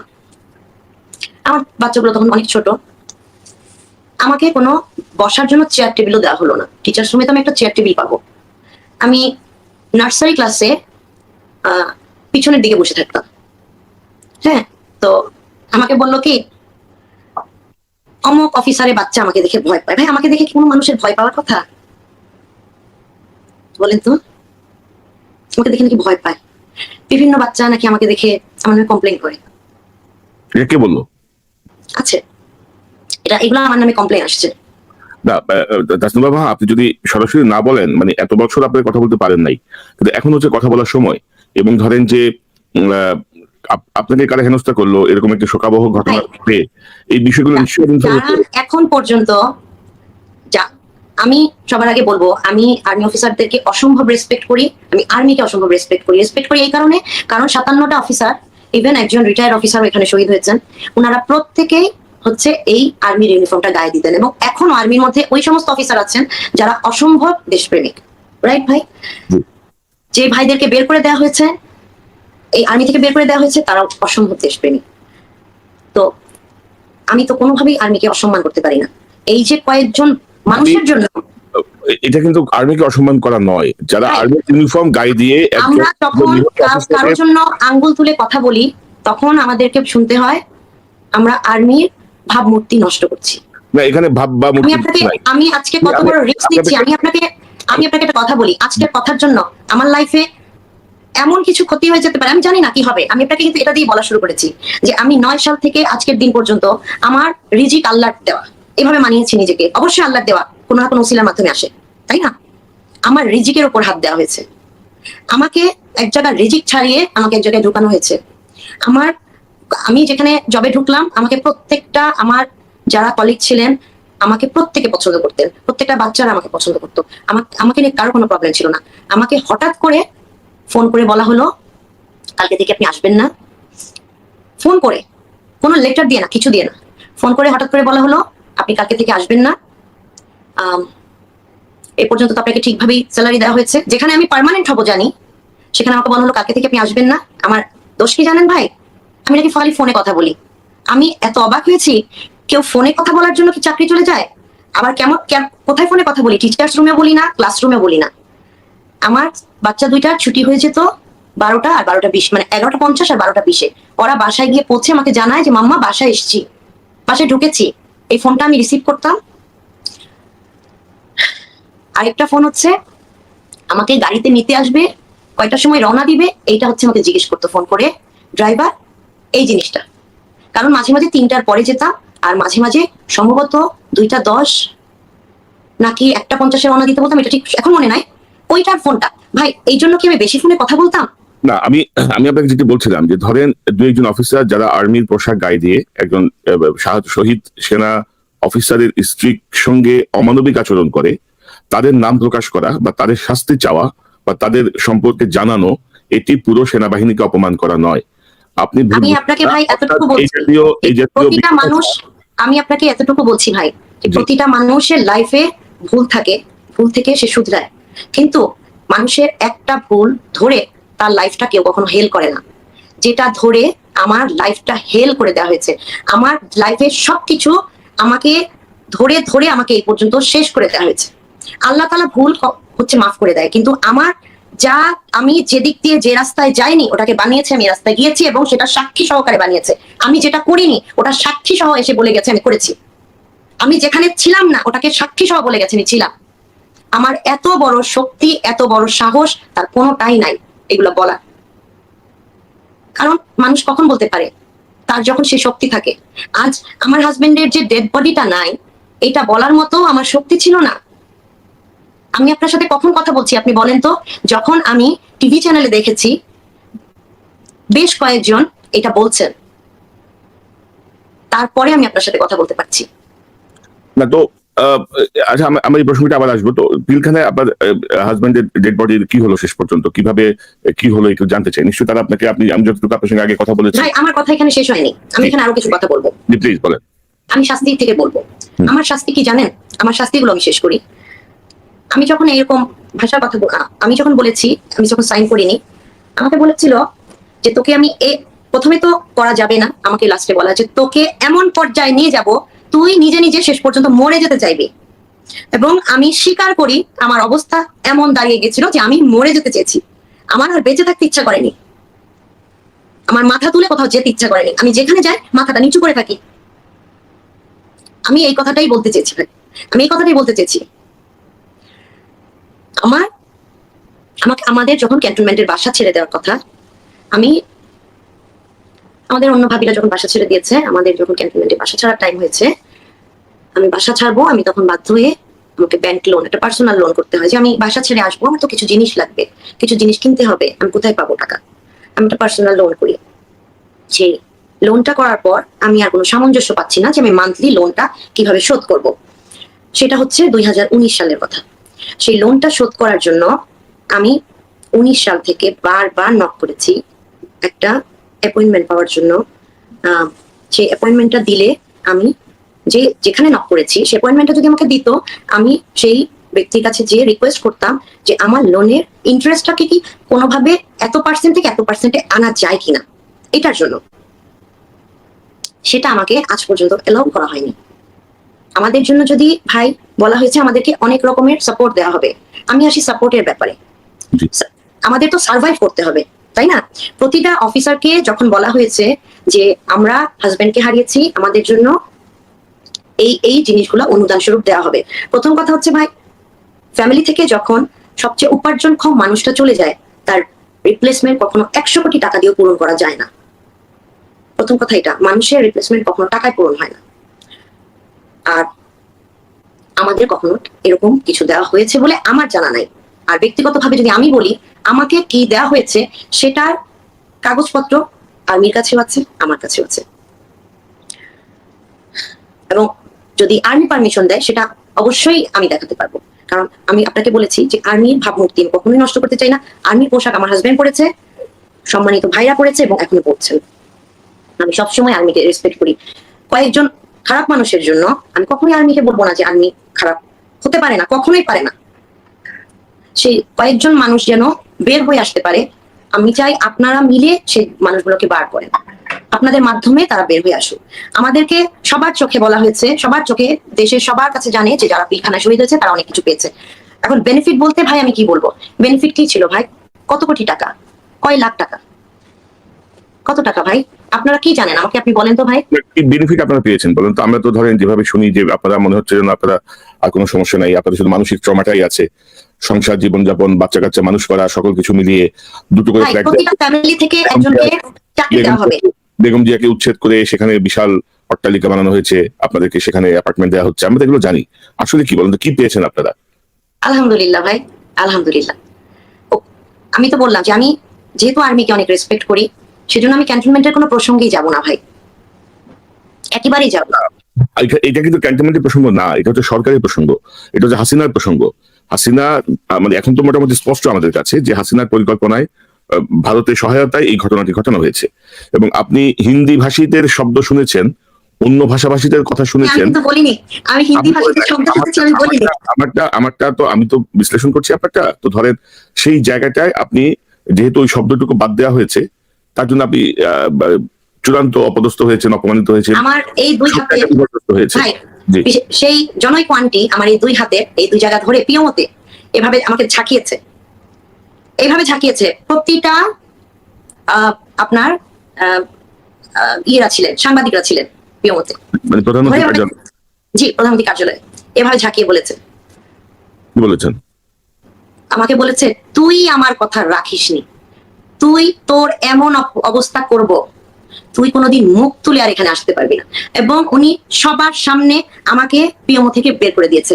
এবং এরপরে ওই সালের পরে আমি আর কোনোদিন পিএমওতে আসতে পারিনি, আমি আর মাথা তুলে দাঁড়াতে পারিনি, কখনো আমি আর কোনোদিন ক্যামেরায় এসে কথা বলিনি, আজকে বলছি। এবং কতটা রিস্ক। দাসনুবা মাহা, আপনার কথা আমি স্পষ্ট যে এটা হচ্ছে তারেক সিদ্দিকী এবং তার স্ত্রী শাহিন সিদ্দিকী, এই দুই বদমাইশের কাণ্ড। এরা আর্মিটাকে শেষ করে দিছে এবং তার ওয়াইফ, আমি স্পষ্ট আইডেন্টিফাই করতে পারি এটা হচ্ছে শাহিন সিদ্দিকী। যাই হোক, তো এখন ধরেন আপনারা কি পেয়েছেন? আমি কিন্তু আর্মির কাছ থেকে পাওয়ার কথা বলছি না, সরকার বলেছে এই হবে, চাকরি হবে, অ্যাপার্টমেন্ট হবে, আপনারা এই পাবেন, আপনারা ওই পাবেন, আসলে কি পেয়েছেন? ভাই আমরা তো সেনাবাহিনীর মানে সরকার বলেছে এই হবে, ওই হবে, ওই হবে, তো এখন তো আর সেই সরকারটা নাই। এখন আমি আর সেগুলো প্রসঙ্গে না গিয়ে আমার কথা হচ্ছে ভাই, আমি এখন শুধু আমাদের চিফ ভাইয়ের কাছে বলতে চাই কি কমিটমেন্ট দিয়েছিল উনি এবং সেই অনুযায়ী আমাদেরকে কি করা হবে সেটা আমি আমার চিফ ভাইয়ের কাছ থেকে জানতে চাই। আমি আর অন্য কোনো পিছনের দিকে বলতে চাচ্ছি না ভাই। আমি আমার হাজবেন্ডকে কখনো ভুলে যাওয়া সম্ভব না। আমার হাজবেন্ড, আমার কোনো ঠিকানা নাই, ঠিকানা নাই বলতে আমি এটা বলছি প্রতিটা ভাবি কবরস্থানে যান, আমিও যাই, আমার হাজবেন্ডের নামে একটা কবর আছে। আমাকে 2012 সালে বিডিআর এর সাক্ষীতে নিয়ে যাওয়া হয়, নিয়ে যাওয়ার পর বিডিআর এর পক্ষের উকিল আমাকে অনেক ভাবে জেরা করে, জেরা করার পরে আমাকে তখন বলে যে এখানে আমার হাজবেন্ডের লাশটা নাই, তাদের কাছে প্রমাণ আছে, তাদের কাছে পোস্টমর্টেম রিপোর্ট, যে ডেড বডিটা রাখা আছে সেটা হচ্ছে 47 ইয়ার্স ওল্ড। ওই সময় আমি কোর্ট থেকে আসার পর ওখানে যে অ্যাডভোকেট ছিল, অ্যাডভোকেট কাজল, আর ওয়েলফেয়ারের যে অফিসার, আর্মি ওয়েলফেয়ারের যে অফিসার আমাকে নিয়ে গিয়েছিলেন, ওই দুজনের কাছে আমি তখন বলি যে আপনারা তো আমাকে একবারও বলেননি আমাকে এই ধরনের কোশ্চেন করা হবে, আপনারা আমাকে বলেছেন বিডিআর এ কি হয়েছে, এরা এই ধরনের গ্যাঞ্জাম করেছে, এটুকু শুধু বলবেন, এর বাইরে আমাকে কোনো কথা বলা হবে না, এটা বারবার আমাকে বলেছেন। যেটা সত্যি সেটা বলতে বলেছেন, আমি অতটুকুই বলেছি। তাহলে আমাকে এই ধরনের কোশ্চেন করা হবে না বলেছেন, কোন উল্টাপাল্টা কোশ্চেন করা হবে না বলেছেন, তাহলে এই কথাটা কোত্থেকে আসলো? ওখানে যে তানভীরের লাশ নাই এটা যেমন আপনি জানেন সেটা আমিও জানি, তাহলে আমাকে এই ধরনের কোশ্চেন কেন করা হবে? ইভেন আমাকে বিডিআর এর উকিল বলেছে আপনার নামে এখন কেস দিব, আপনাকে এখন এই করবো সেই করবো, বিভিন্ন রকমের হ্যারেস করেছে আমাকে। তাহলে এইটা কথাটা বলার পরে সেই যে অফিসার, উকিল ভদ্রলোক কিভাবে ওখান থেকে আমাকে কাটায় নিল ওনার মতো, বাট সেই অফিসার আমাকে বিভিন্ন রকমের বিভিন্ন জিনিস দিয়ে বিভিন্ন কথা বোঝানোর চেষ্টা করলেন। এরপরের থেকে উনি আর আমার সাথে কখনো কথাই বলেননি, কখনো কথা বলেননি, কখনো বলেননি। উনি ছিলেন সেই অ্যাপয়েন্টমেন্টে, সেই অ্যাপয়েন্টমেন্ট চেঞ্জ হয়ে অনেক ভাই গেছেন, কিন্তু এরপরে যে দুজন ভাই এসছেন, তিনজন ভাই এসছেন, বিশেষ প্রয়োজনে আমরা ওনাদের ফোন করি, ওনারা আমাদের কাজটুক করেন। কিন্তু আপনাকে তো বললাম ভাই যে যখন প্রয়োজন হয় ভাইদেরকে জানাই। আমি তো অন্য ভাবিদের কাছে শুনি যে ওনাদের সম্মানটুক কোথায়, আমার সম্মানটুক কোথায়। এখন অন্য ভাবিদের সম্মানটা সেই পর্যায়ে নাই, এটাও আমি জানি, কিন্তু আমার সম্মানটা একেবারেই নাই। আমি আপনাকে একটা ছোট এক্সাম্পল দিই। আমাদের একটা অফিস আছে যেখানে রিটায়ার্ড অফিসাররা যায়, ওখানে একটা বোর্ড আছে, ওখানে 57 অফিসারের নাম লেখা আছে, ওখানে আমার হাজবেন্ডের নাম লেখা আছে ক্যাপ্টেন। সম্ভবত 14 কি 15 সালে আমি ওখানে দেখে বলেছিলাম যে এখানে ক্যাপ্টেন লেখা, ভাই আপনাদের এখান থেকেই তো মেজর করা হয়েছে, এই অফিসেই যদি ক্যাপ্টেন লেখা থাকে সব জায়গায় তো মেজর লেখা। 15 সাল থেকে এখন চলছে, আমি 23 সাল পর্যন্ত কথাটা বলেছি, আমাকে শুনতে হয়েছে এটা ব্যয়বহুল। বিভিন্ন জায়গায় যখন মূর্তি বানানো হয় তখন কি ভাই ব্যয় হয় না? আমার হাজবেন্ড কি আত্মহত্যা করেছিল ভাই? আমার হাজবেন্ডের কি বডিটা দেওয়া হয়েছে? আমি কতটা রিস্ক নিয়ে কথা বলছি জানেন? কতটা রিস্ক নিয়ে কেন বলছি ভাই? আমি বলি কেন রিস্ক বলছি আপনাকে আমি বারবার, জানেন? আমি তো জানি আমার হাজবেন্ডের পেনশন শুরু হয়েছিল ৩,৯৯৯ টাকা থেকে। হ্যাঁ, এখন পেনশন বেড়েছে কিন্তু তারপরে অনেক কম, হয়তো এত কম যেটা এই সময় সার্ভাইভ করার মতো না। তারপরে আলহামদুলিল্লাহ বেঁচে আছি। হ্যাঁ, অ্যামাউন্টটা কত আসে পেনশনের? এই মুহূর্তে পেনশনের টাকাটা আসে আমার ২৮,০০০-এর মতো। ২৮,০০০-এর মতো। তো immediate past, just after BDR আপনি তখন পেনশন পেতে ৩,০০০ সামথিং। তো কিভাবে আপনার এই দুধের দুই বাচ্চা কিভাবে আপনি মেনটেন করছেন, কিভাবে চলছেন আপনি? ভাই হ্যাঁ, আলহামদুলিল্লাহ ব্যাংকার্স অ্যাসোসিয়েশন আমাদেরকে 10 বছরের একটা নেন, ওনারা মান্থলি 40,০০০ টাকা করে, ইয়ারলি 4,80,000 টাকা করে দেন। এটা আমাদের ফ্যামিলি গুলো বলেছিল আমাদেরকে যদি এককালীন দিয়ে দেন তাহলে আমরা সারা জীবনের এটা আমাদের অ্যাসেট হয়ে যায়, আমরা ব্যাংকে রেখে দিব, আমরা সারা জীবন চলতে পারবো। এটা আমাদের করা হয়নি, যার কারণে যেটা হয় যে আমাদের যখন ইয়ারলি দেওয়া হতো, আমাদের তো ইয়ারলি ওই টাকাটা দিয়ে আমাদের পুরো বছর চলাতো ভাই। দেখা যেত যে 6 মাসে টাকাটা শেষ হয়ে যেত, আমাদের তো আর কোনো ইনকাম ছিল না। আর স্পেশালি সিনিয়র ভাবিদের হয়তো ভাইরা মিশন করেছেন, আর তানভীর তো ক্যাপ্টেন হয়ে আর শহীদ হয়েছে। আমার আবার 2টো বাচ্চা, আমার তো আর কিছু ছিল না ভাই। তানভীর তো কোনো মিশনে যায়নি, আর তো কিছু ছিল না, ওর তো কোনো জমানো টাকাও ছিল না, আমি তো কোনো জব করতে পারিনি। আর আরেকটা জিনিস কি ভাই, এবার আসি এই প্রসঙ্গে, আমার একটু বাচ্চাদের প্রসঙ্গে আসি। আমাদের ক্যান্টনমেন্ট থেকে আমাদের তো ভাই এই ঘটনার পর তো আমরা কখনো রেশন পাইনি। তো 3 বছরের জন্য একটা হচ্ছে মিলিটারি ফার্ম থেকে একটা দুধের কুপন দেওয়া হতো 3 বছরের জন্য। তো সেটা একটা বিশেষ রিকোয়েস্ট ছিল যে এই কুপনের জন্য যাদের বাচ্চা ছোট আছে সেটা যেন অ্যাটলিস্ট 18 ইয়ার্স পর্যন্ত করে। সেটা সম্ভবত 3 বছরই ছিল, 3 বছরই ছিল। তো সেটা ভাই আমার অনেক কষ্ট হয়ে যায়।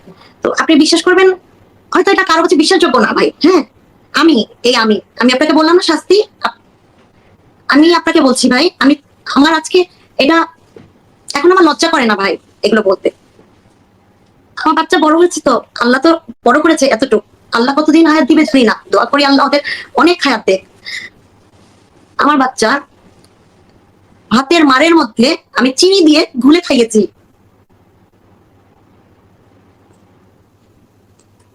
আমি চাকরির জন্য আর্মির কাছে ছুটে গেছি, আমি এতগুলা অ্যাপ্লিকেশন করেছি আর্মি হেডকোয়ার্টারে, এতগুলো অ্যাপ্লিকেশন আমাকে ঢুকতে দেয়নি। আমি ইনগেটে গেছি রেখে আসছি, দিনের পর দিন চিফের কাছে, অ্যাডজুটেন্ট জেনারেলের কাছে, ওয়েলফেয়ারে এসে আমার মোবাইল থেকে ভাইবারে দিয়েছি, দেখি সিন হয় কিনা।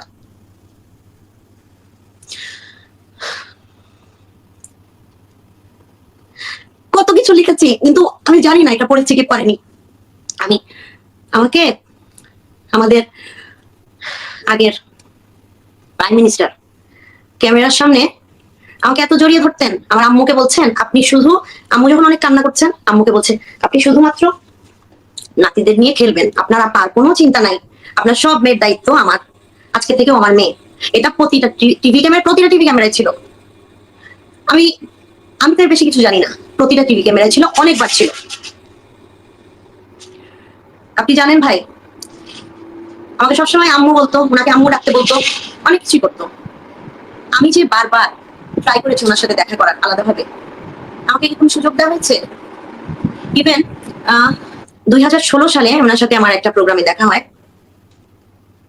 সেই সময় আমি ওনার কাছে আগে থেকে চিঠি লিখে রেখেছিলাম, সেই চিঠিটা নিয়ে আমি ওনার কাছে দেখা করতে যাই। এসএসএফ এর ডিজি বাধা দেন, কিন্তু সিচুয়েশনটা এমন ছিল ডিজি বাধা দিলেও আমাকে উনি ডাকেন।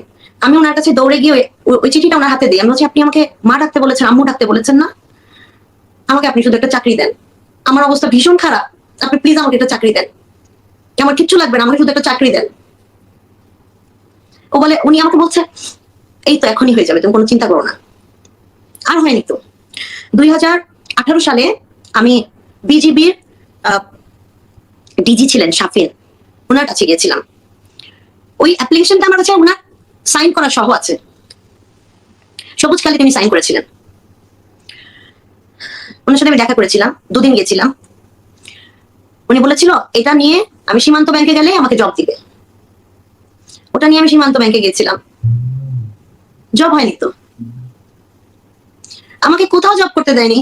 আমি যখন কোনো প্রাইভেট একেবারে বাইরের কোথাও আমি ঢুকেছি, ওখানে কোনো না কোনো দিক থেকে, আপনাকে আমি বললাম না যে কে কি বলে আমি জানি না, আমাকে কিছুদিন পর বলে আপা আপনি ওভার কোয়ালিফাইড, আপনার সাথে যদি কেউ কাজ করে আমাদের অন্য এমপ্লয়িরা ভালো থাকে না। এরপর এগুলোর উত্তর কি হতে পারে বলেন তো?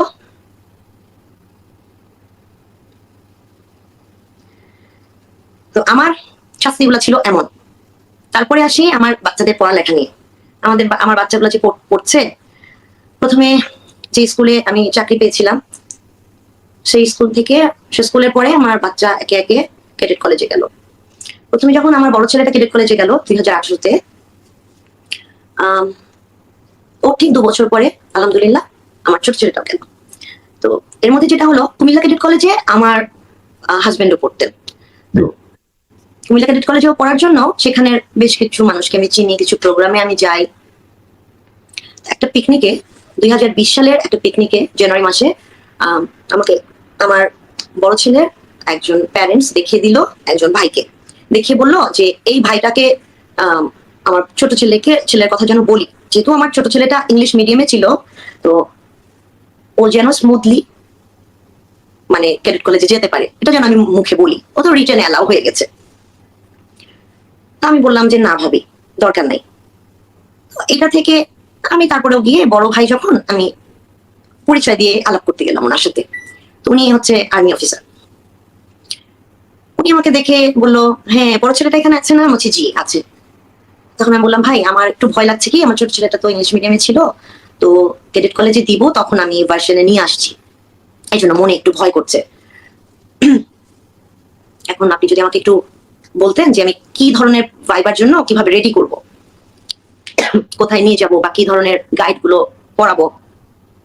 আমাকে তখন উনি বললো কি, একটাকে আমরা নিয়েছি না, একজনকে তো নিয়েছি, আপনাদেরকে যদি আমাদের পালতে হয় এইটা তো খুবই দুঃখজনক। এই নবাবজাদার নাম কি বলেন তো একটু, নবাবজাদার নামটা শুনি, তার র্যাঙ্কটা একটু শুনি। র্যাঙ্কটা এই মুহূর্তে আমি জানি না, উনি কুমিল্লা ক্যাডেটের এক্স ক্যাডেট, সম্ভবত উনি এখন খুব বড় অ্যাপয়েন্টমেন্টে থাকবেন, কারণ উনি বিগতদের অনেক বড় কেউ। হ্যাঁ, আর উনারা তো এখন অনেকেই আছেন, আপনারা যাদেরকে এখন চিনছেন তাদেরকে চিনেন, কিন্তু অনেককে তো আমরা চিনি, তারা তো আছেন। আর কিছু বললে আমাদের চিফ ভাই যদি, আমি যে বললাম না আমাদের চিফ ভাই তো আমাদেরকে ভুল বুঝবেন, আমাদেরকে ভুল বুঝবেন। আমাদের চিফ ভাই কি কখনো আমাদেরকে একটু সুযোগ দিবেন ওনার সাথে কথা বলার? কখনো আমাদেরকে বুঝবেন? কখনো বুঝবেন? এতগুলো চিফ মঈন আহমেদ চলে যাওয়ার পর থেকে বা মুবিন ভাই চলে যাওয়ার পর থেকে, তারপরে যে চিফ এসেছিলেন তারপর থেকে যতগুলো চিফ আসছেন,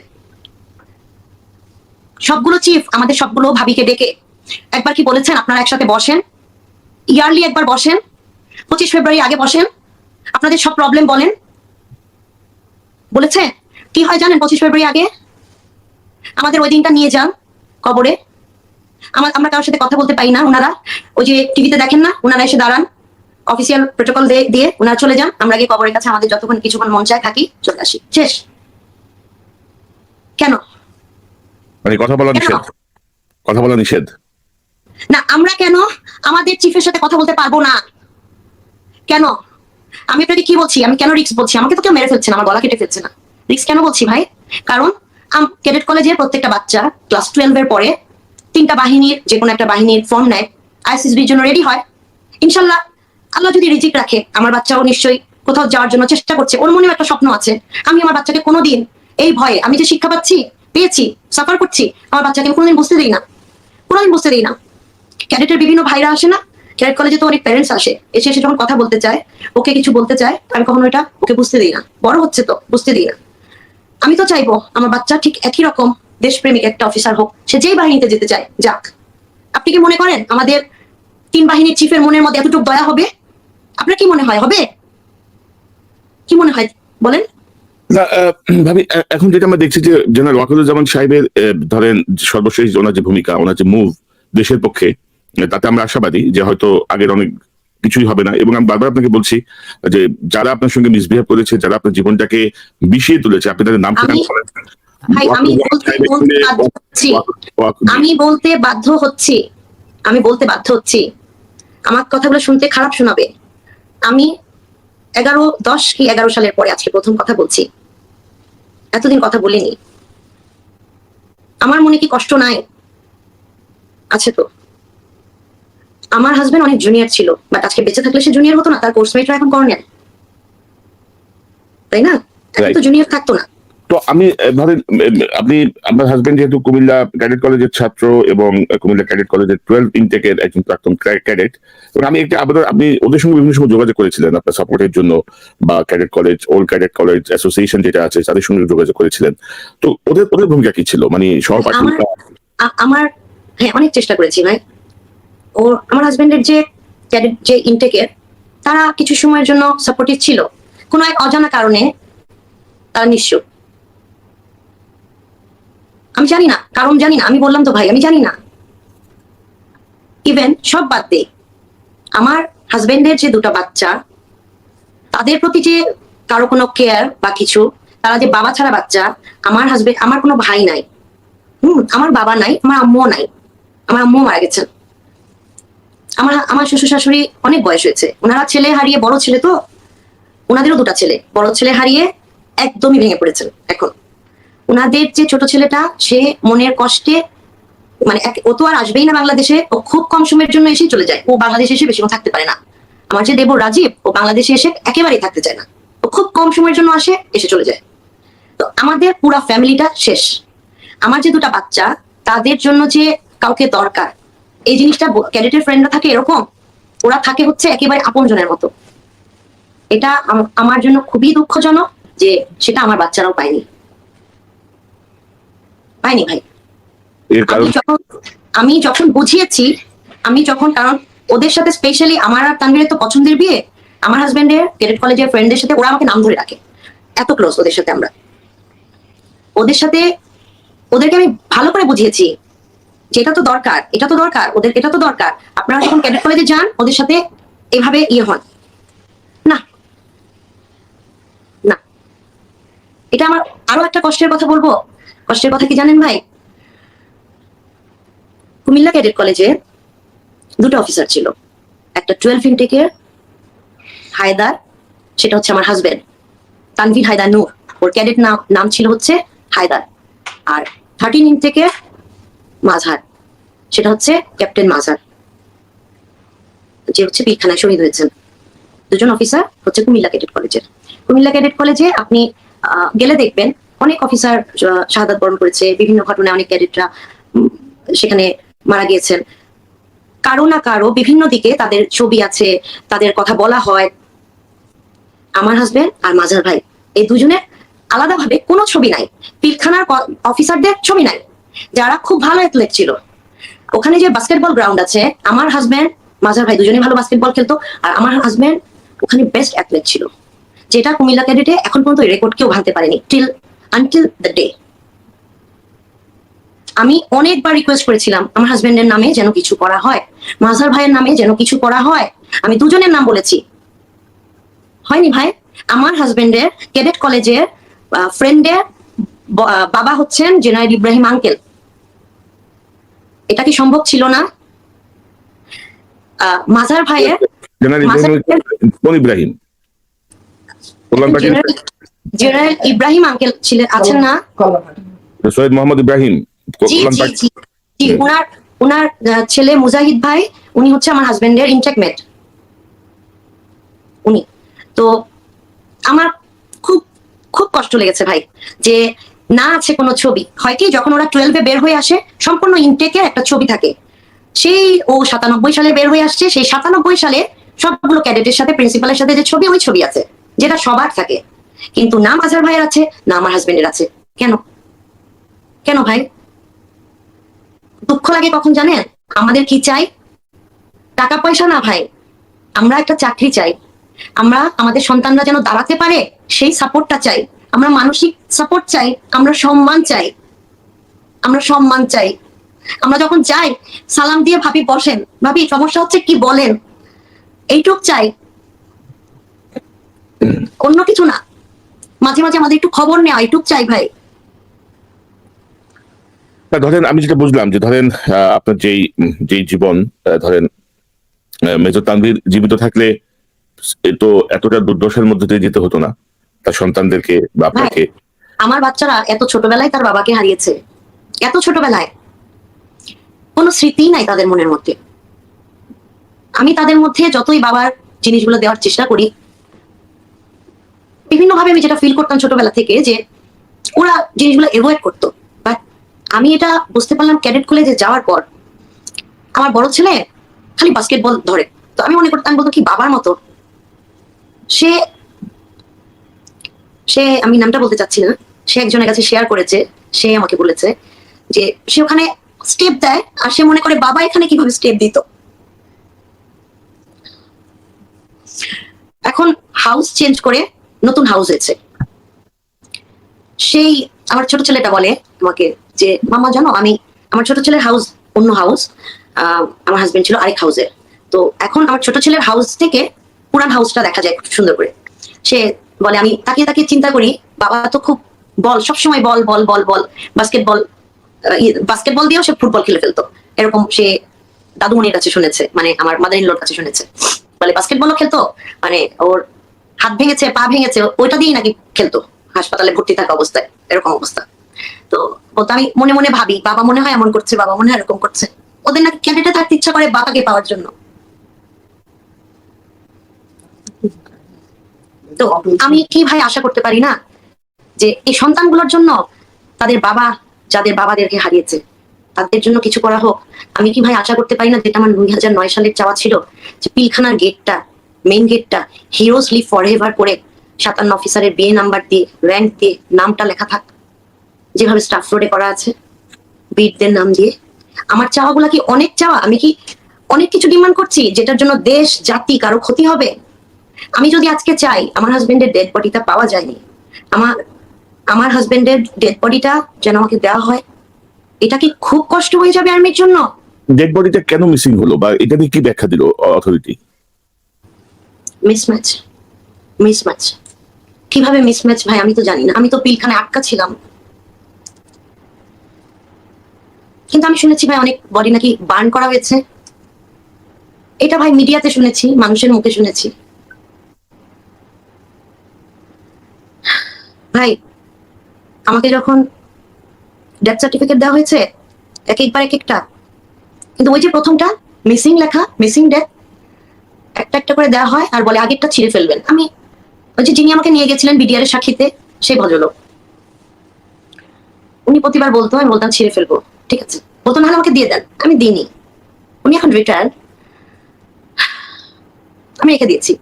কিন্তু যেটা প্রথম ছিল 27 তারিখে বডিটা রিসিভড হয়, 1800 মানে টাইমটা হচ্ছে সন্ধ্যা 6টা, সেটা আমি লেমিনেট করে, আমি যে কত বছর ভাই ওটা আমার বালিশে ঢুকিয়ে ঘুমিয়েছি আমি জানি না, হয়তো 5 বছর 6 বছর। আমি যেখানে বেড়াতে গেছি ওটা নিয়ে গেছি, আমি বালিশে ঢুকিয়ে, আমি কোনোদিন মিস করিনি, বালিশের কভারে ঢুকিয়ে আমি ঘুমাতাম। আমি কতদিন লেগেছে আমার নর্মাল হতে, কতদিন লেগেছে, এগুলো কোনো মানুষ বুঝবে না, কোনো মানুষকে আমি বোঝাতেও চাচ্ছি না, কিন্তু আমি আপনাকে শুধু এটুকু শেয়ার করছি যে আমাদেরকে বাঁচতে দেওয়া হোক, আমাদের বাঁচার পথটাকে স্মুথ করে দেওয়া হোক, আমাদের সঠিক শাস্তি যারা অপরাধ করেছে সেটা পাওয়ার ব্যবস্থা করে দেওয়া হোক। কে করেছে আমরা তো জানি না। জি, না তো অনেক কিছু আমরা বলতে পারবো না। জি, আপনার কথার মধ্যে ভালো সূত্র আছে, ওই সূত্রে ধরে যদি আগাই তো ভালো। তো আপনাদের এই যে 57 জন অফিসারের পরিবার, তাদের সঙ্গে তো আপনাদের অ্যাসোসিয়েশনের মতো আছে, আপনারা নিশ্চয়ই মিটিং এ বসেন, আলোচনা করেন বা দেখা সাক্ষাৎ হয়। তো সবারই কি একই অবস্থা? মানে ধরেন সাপোর্টের জায়গাটা আমি বলছি আর কি। ধরেন আপনারটা তো ভিন্ন, আপনি শাহিন সিদ্দিকীর রোশানলে পড়ছেন, তারিক সিদ্দিকী শাহিন সিদ্দিকীর, এটা আমি বুঝতে পারছি। তো অন্যান্য পরিবারগুলোর কি অবস্থা, তাদের সাপোর্ট কি? বা ধরেন ওই যে মইনুল রোডের ওই যে অ্যাপার্টমেন্ট, যেটা বেগম খালেদা জিয়ার বাসা ভেঙে করা হয়েছে, ভাই ওখানে কোনো অফিসারের মিসেসকে দেওয়া হয়নি, দেওয়া হয়নি, দেওয়া হয়নি। জি, তো কোনো আপনাদের পিলখানার কোনো ভাবি ওখানে কোনো ফ্ল্যাট পায়নি। প্রচারণা তো ছিল না? ফ্ল্যাট বা প্লট নিয়ে যেটা বলার, সেটার অ্যান্সারটা কি সেটা ভাই বুঝতে হলে আমাকে আসলে বুঝিয়ে দিতে হবে, যেহেতু আমি এটার ব্যাপারে নিজেও সঠিকভাবে জানি না যে ফ্ল্যাটের হিসাব কি আর প্লটের হিসাব কি, কেন ফ্ল্যাট কেন প্লট, 57 ফ্যামিলিকে ফ্ল্যাট দেওয়া হবে একসাথে, আর সেটা কি, আর কেন জুনিয়র ফ্যামিলি ফ্ল্যাট পেয়েছে, এসব কেন কি ভাই আমি এগুলো জানি না, এগুলো অর্থাৎ কিছু আপনি নিশ্চিত যে ওইখানে কোনো অ্যাপার্টমেন্টে কাউকে জায়গা দেওয়া হয়নি? না না খালেদা জিয়ার না। বাড়ি ছিল। আচ্ছা, তো আপনাদেরকে কোথায় অ্যাপার্টমেন্ট দেওয়া হলো, বা এটা কোথায়, কোন জায়গাটায়? ভাই দুটা ফ্ল্যাট আমরা পেয়েছি, আলহামদুলিল্লাহ দুটো ফ্ল্যাট আমরা পেয়েছি, কিন্তু এটা দুটো ফ্ল্যাট বরাদ্দ করা হয়েছে কোন এলাকায়? মিরপুর ডিওএইচএস। তো এখন ধরেন এই যে হাসিনার পতনের পরে আমরা দেখছি যে অনেকেই কথা বলছেন, অনেক তথ্য সামনে আসছে, অনেক অজানা বিষয় সামনে আসছে। তো আপনি কি আপনার ক্ষেত্রে কোনো পরিবর্তন লক্ষ্য করছেন? আমি আপনাকে কি বললাম ভাই, আমি ওয়েট করছি যে আমার ব্যাপারটা যদি কেউ সামনে আনেন। যখন আমি দেখলাম যে প্রথমে ইঙ্গিত পেলাম, এবং আজকে যখন আমি দেখলাম যে ক্যাপ্টেন নূরের এটা আমক হয়েছে, তখন ভাই আমি এই যে আপনার সাথে কথা বলছি। না, আজকে তো সবাই একটা অ্যাপ্লিকেশন দিয়েছেন, এবং মেজর তানভীর হায়দার নূরের ব্যাপারেও আলোচনা হয়েছে প্রেস ক্লাবে, একজন অফিসার বলেছেন এই বিষয়গুলো নিয়ে। তো এটি অত্যন্ত মানে দুর্ভাগ্যজনক, এবং আমি কি বলবো এটাকে, এটা ব্যাখ্যা করার কোনো বিষয় নাই যে ধরেন যেখানে আমাদের আমি সেনা, এটাই বলেছি যে আমরা কোনোভাবে কখনো চাই না যে আমাদের কোনো একটা কারণে, যে আমরা ভাই এখনো খুব কষ্টে আছি, মানসিক কষ্টে আছি, আমরা কখনোই চাই না আর্মি কখনো আমাদের কারণে, আমাদের কোনো কথায় কষ্ট পাক, বা আমরা কখনো আর্মির কোনো কারণে কষ্ট পাই। আমরা আর্মির বাইরে না, আমরা আর্মির পরিবার। আমাদের প্রত্যেকের হাজবেন্ড শিখিয়েছে তোমরা আমাদের লাইফে এসছো, তোমরা আর্মির পরিবার। আমরা কখনো আর্মির কোনো একটা ভুল, আর্মি যদি কেউ আর্মিকে একটা খারাপ কথা বলে সেটা আমাদের গায়ে লাগে। আর্মি হয়তো আমাদের পর ভাবতে পারে, আমরা আর্মি থেকে আর্মির পরিবার জানি, আমরা আর্মির রেশন খেয়েছি কোনো এক সময়, সেজন্য আমরা আর্মিকে কখনোই আর্মির পরিবারের বাইরে ভাবতে পারি না। আর্মিকে কেউ যখন ভালো বলে সেটা আমাদের সবার আগে বুকে এসে লাগে। তো এখন আমাদেরকে দেখার দায়িত্ব কার? কার ভাই? আর্মির। আমার একটাই আশা যে আমাদের ব্যাপারে যখন যে চিফ আসবেন, সেনাবাহিনী প্রধান আসবেন, উনি আমাদের ব্যাপারটা খেয়াল রাখবেন। আমরা নিশ্চয়ই চাইলে যা হচ্ছে সাথে সাথে আমরা চলে যাব না, অফিস চলে যাব না। আমাদের বিশাল কোনো প্রবলেম হলে বা কিছু যখন না বললেই না, তখনই আমরা তার কাছে যাব। আরে আপনি গেলেও বা কি, যখন যে সমস্যা হবে আপনি গেলেও বা কি, কে কি ঘোড়া টিম কাজ করে আমরা জানি না, এইসব এই কথা বলা। আপনি একটা আপনি কি জানেন 24শে ফেব্রুয়ারি 2024 থেকে 2024 থেকে অ্যাডজুটেন্ট জেনারেল, নামটা আমি বললাম না, উনি কুমিল্লা ক্যাডেট কলেজে ছিলেন, উনার একটা অ্যাপয়েন্টমেন্ট পাওয়ার জন্য উনি আমার হাজবেন্ডের ক্যাডেট কলেজের বড় ভাই, উনার কাছে একটু দেখা করার জন্য আমি কি চেষ্টা করেছি, উনি পোস্টিং নিয়ে চলে যাওয়ার আগে পর্যন্ত আমি পাগল হয়ে চেষ্টা করেছি শেষে আমাদের ক্যাডেট কলেজের বড় ভাই তো ওই হিসাবে চেষ্টা করেছি। ভাই আপনার কাছে আমি যখন ওনার কাছে অ্যাপয়েন্টমেন্ট চাই, আমাকে যদি ওনার কন্ডাক্টিং অফিসার বলেই দেন ভাবি কেন, তাহলে আমার ওনার কাছে যে পারপাসে যাওয়া, তাহলে যাওয়াটা কি জন্য ভাই? আমি যে একটা পারপাসে ওনার কাছে যাচ্ছি, আমি যদি জানিয়ে যাই, আমি যে নিশ্চয়ই আমি যে জিনিসটা বিষয়টি আপনি তাকে বলবেন, সে বিষয়টি তার পিএস কে কেন বলবেন, সে বিষয়টি তার অধীনস্থ কেন বলবেন? আপনি খুবই স্বাভাবিক। আমার কাছে ভাই এতগুলো মেসেজ আছে, এতগুলো আমি পরিচয় দিয়ে মেসেজ পাঠাচ্ছি, ভাই দয়া করে ফোনটা ধরেন, ভাই আমি অমক, দয়া করে ফোনটা ধরেন। লাস্টে আমি ট্রাই করেছি আমাদের আরেকটা অফিসে আরেক ভাইকে, ভাই আপনি ব্যবস্থা করে দেন। উনি আমাকে কথা দিয়েছেন যে আমার কন্ডাক্টিং অফিসার আমার বিষয়ে জানেন, উনি ব্যবস্থা করে দিবেন। সেই ভাই থাকা পর্যন্ত আমার সাথে কোনো ব্যবস্থা হয়নি কথা বলানোর। এবং 29 তারিখে এই যে 29 তারিখ, গত 29 তারিখ গেল, 29শে অগাস্ট আমি জানতে পেরেছি আপনার সেই ম্যাডামকে, মানে যে কুমিল্লা ক্যাডেট কলেজের যে অ্যাডজুটেন্ট জেনারেল ছিলেন, যে মিসেস, সেই ম্যাডামকে আমার পরিচিত জনৈক ভাবি আমার বিষয়ে বলেছে যে আমাকে নিয়ে আসবে, আমি যেন একটু কথা বলতে পারি ভাবি ম্যাডামের সাথে। একদম নেগেটিভ বলে দিয়েছে, নেগেটিভ। যেহেতু উনি সার্ভিং একজন মিসেস, সার্ভিং অফিসারের মিসেস, সেজন্য আমি ওনার কথাটা বললাম না যে কে ট্রাই করেছে আমার জন্য কথা বলার জন্য। তাহলে আমরা কার কাছে যাব আমাকে আপনি বলেন। তবে একটা বিষয় কি জানেন, আপনি যা বলছেন, আপনি যদি জাস্ট মেলান আর কি, যে পৃথিবীটা গোল এবং হাসিনার মতো একটা দুর্দান্ত প্রতাপশালী শাসক কিভাবে ধ্বংস হয়ে গেছে তো দেখেছেন। এবং আমি বিলিভ করি যে একজন আর্মি অফিসার যেভাবে প্রাণ দিয়েছেন পিলখানার ভেতরে, তারপরে তার পরিবারের সঙ্গে যে আচরণ করা হয়েছে, তার সন্তানদের সঙ্গে যে আচরণ করা হয়েছে, যে অফিসাররা করেছেন, তারা কি সারা জীবন বেঁচে থাকবে দুনিয়াতে? তারা কি মনে করে না যে মানে তাদের সন্তানরাও এরকম কিছু শিকার হতে পারে, তাদের স্ত্রীরাও এরকম হেনস্থার শিকার হতে পারে? এই যে এদের যে করুণ পরিণতি আপনি দেখবেন, কল্পনা করতে পারবেন না। Just wait and see. এরা দুনিয়াতে যদি কেউ কিছু না করে, আপনি আল্লাহর উপর ভরসা রাখেন, দেখেন কি হয়। তো নিশ্চয়ই ভাবি এখন যে পরিবর্তিত পরিস্থিতি, আমি মনে করি যে পরিবর্তিত পরিস্থিতিতে নিশ্চয়ই আমি পরিবর্তিত পরিস্থিতিতে আমি কিছু জিনিস চাইবো। এখন আমি চাইবো ভাই, আমি আপনার প্রোগ্রামের মাধ্যমে আমি চাইবো আমার হাজবেন্ডের একটা, হয় তার ডেড বডিটা খুঁজে তার লাশটাকে দাফন করতে হবে, তার একটা সঠিক ডেথ সার্টিফিকেট দিতে হবে। দ্বিতীয় ভাই, আমার কর্মসংস্থানের ব্যবস্থা করতে হবে, আমার ছেলেদের কর্মসংস্থানের ব্যবস্থা করতে হবে। আজকে আপনার প্রোগ্রামে আমি আসছি, যেটা আমার সাথে এত বছর ধরে 10 সাল থেকে হয়ে আসছে, আমাকে পিছে মারা হয়েছে, এটার থেকে এটা বন্ধ, এটা থেকে এটা বন্ধ। যদি এরকম কোনো প্ল্যান হয়ে থাকে, তার থেকে আমাদের 2 ছেলে আর মাকে একসাথে করে এক জায়গায় যেন মেরে ফেলে, আল্লাহ রস্তে যেন এক জায়গায় মেরে ফেলে, আর যেন কারো বুক থেকে কাউকে ছিনিয়ে না নেয়। আর এইভাবে যেন আধা বুক মানে অর্ধেক খাইয়ে না রাখে। আমি ভাতের মার খাইয়ে আমার ছেলেদের বড় করেছি, আল্লাহর দোহাই লাগে এই বদদুয়া যেন আর না নেয়। অপমান অনেক করেছে, আর যেন না নেয়, আল্লাহর রস্তে। না, আমি মনে করি আপনার কথায় আমি যতটুকু বুঝলাম, এবং আমি এর মধ্যেও বলেছি যে তারেক সিদ্দিক এবং শাহিন সিদ্দিক, হাসিনার যে সামরিক উপদেষ্টা, এটা একটা বিশ্ব বদমাশ। মানে এই সেনাবাহিনী শেষ করে দিচ্ছে, নাম নেওয়ার কারো সাহস হচ্ছে না। আপনি কি খেয়াল করেছেন? গুম খুন সকল কিছুর সঙ্গে যুক্ত। তার থেকে তার ওয়াইফ যে শাহিন সিদ্দিক, সে আরো 1 ডিগ্রি বেশি, যার কথা আপনি ইঙ্গিতে বলার চেষ্টা করেছেন। আমি মনে করি আপনার সাফারিংস এর পেছনে পুরো এই 2 বদমাশ যুক্ত, এবং তারা পালিয়েছে দেশ থেকে, আশা করি আর ফিরে আসতে পারবে না। এবং যেখানেই যাবে তাদের মৃত্যু দেখবেন কত বিভৎস মৃত্যু হয় দুনিয়াতে। জাস্ট আপনি ওয়েট এন্ড সি। এটা হচ্ছে আল্লাহর বিচার। কারণ যে পরিমাণ গুম খুন হত্যাকাণ্ডের সঙ্গে তারা যুক্ত, এই 57 জন অফিসারের হত্যাকাণ্ডের সঙ্গে তারা যুক্ত, এবং শুধুমাত্র ভিন্ন ভাষীর কথা শোনার কারণে এবং তার কথা মেনে সেটি সাইন না করায় আপনার উপর এতটা দুর্ভোগ নেমে এসেছে। আমি আশা করি সেনাবাহিনী যারা দেখছেন এই অনুষ্ঠান, তারা আশা করি এই বিষয়টি বোঝার চেষ্টা করবেন। এতটা অন্যায় একটা শহীদ পরিবারের প্রতি, এতটা অন্যায় কি করে সম্ভব? সেনাবাহিনীর অফিসাররা হাসিনা 30 লাখ টাকা দেয় গাড়ি কেনার জন্য, 50,000 টাকা দেয় গাড়ি মেনটেন্যান্সের জন্য, আর শহীদ পরিবারের সন্তান সে ভাতের মার খেয়ে বড় হচ্ছে। এগুলো কি ধরনের, মানে এইসব ব্রাদার অফিসার থাকার থেকে না থাকাই ভালো।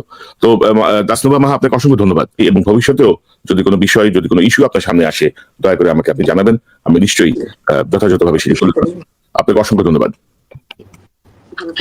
দর্শক, এতক্ষণ যারা এই অনুষ্ঠান শুনলেন, দেখলেন কত নির্মম হতে পারে মানুষ, কত নির্মম হতে পারে তারেক সিদ্দিক, শাহিন সিদ্দিক, তারেক সিদ্দিক, শাহিন সিদ্দিক